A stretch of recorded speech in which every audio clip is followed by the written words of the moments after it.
கடலூரில் கடந்த சில நாட்களாக கனமழை பெய்து வந்த நிலையில் இன்று காலை முதல் மழை குறைந்துள்ளது. இது குறித்த கூடுதல் தகவல்களை தருகிறார் நமது செய்தியாளர் ராஜீவ். ராஜீவ், கடலூரில் தற்போதைய நிலவரம் என்ன?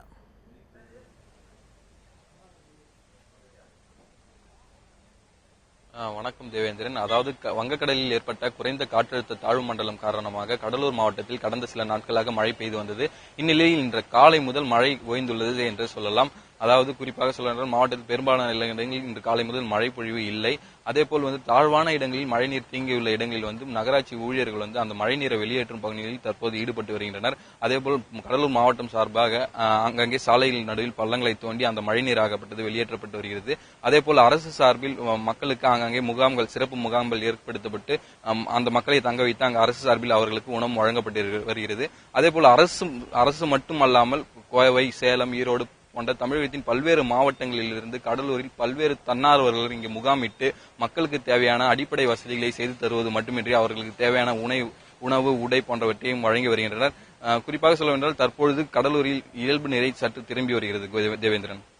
ராஜீவ், தொடர்ந்து கடலூரில் உள்ள ஏரிகளிலிருந்து நீர் வெளியேற்றப்பட்டு வருகின்றது, உபரி நீர்.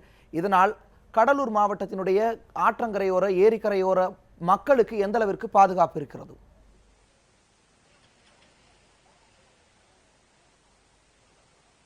அதாவது தேவேந்திரன், நான் தற்போது நிற்கும் இடம் பார்த்தீங்கன்னா இது பெருமாள் ஏரி. இந்த ஏரியிலிருந்து அதிகப்படியான நீர், அதாவது 20,000 கனஅடி தற்போது உபரி நீரானது வெளியேற்றப்பட்டு வருகிறது.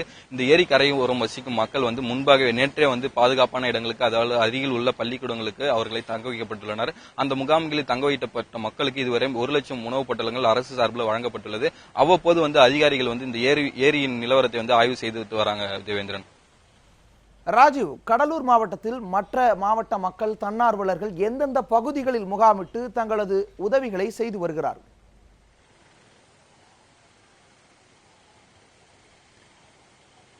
அதாவது குறிப்பா சொல்லணும்னா பல்வேறு மாவட்டங்கள்ல இருந்து வர தன்னார்வலர் கடலூர் மைய பகுதியில முகாமிட்டு இருக்காங்க. அதாவது குறிப்பா சொல்லணும்னா திருமண மண்டபங்கள், பள்ளிகள் போன்ற இடத்துல முகாமிட்டு அங்கிருந்து குழுவாக அங்க மக்களுக்கு தேவையான உணவுகளை எந்தெந்த ஏரியாவுக்கு கொண்டு செல்லலாம் சொல்லிட்டு அங்க ஒரு முடிவு செய்து அதன் பிறகு கிராம பகுதிகளில் அவங்க கொண்டு சேர்க்கிறாங்க. குறிப்பா ஒரு வாகனங்கள் செல்ல முடியாத இடத்திற்கு கூட தன்னார்வலர்கள் தங்கள் தோளில் சுமந்து அந்த மக்களுக்கு தேவையான உணவுப் பொருட்களை கொண்டு சேர்த்து கொண்டிருக்கிறாங்க.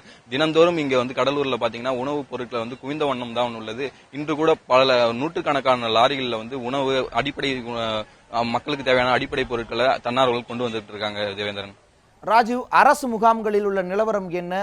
தேசிய பேரிடர் மீட்பு மேலாண்மை குழுவினருடைய பங்களிப்பு அங்கு என்னவாக உள்ளது?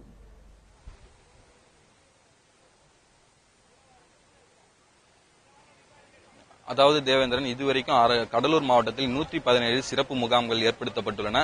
அதில் அரசு சார்பில் இதுவரைக்கும் நேற்று வரைக்கும் 1 லட்சம் உணவுப் பொட்டலங்கள் அவர்களுக்கு வழங்கப்பட்டுள்ளன. அவ்வப்போது அங்கு சிறப்பு மருத்துவ முகாம்கள் நடத்தப்பட்டு அந்த மக்களுக்கு தேவையான மருத்துவ உதவிகளும் செய்து தரப்பட்டு வருகின்றன. தேசிய பேரிடர் மீட்பு குழுவினர் தாழ்வான இடங்கள்ல மழைநீர் தேங்கியுள்ள இடங்கள்ல அவங்க படகுகள் மூலியமா சென்று அந்த பகுதி மக்களுக்கு உணவு அளிச்சிட்டு வராங்க. தேவேந்திரன். அது மட்டுமல்லாம பல தன்னார்வ தொண்டு நிறுவனங்களை சேர்ந்த ஊழியர்களும் மக்களை பாதுகாப்பா இருக்கிற பணியில் ஈடுபட்டிருக்காங்க. ராஜீவ், உங்களுடைய கூடுதல் தகவல்களுக்கு நன்றி.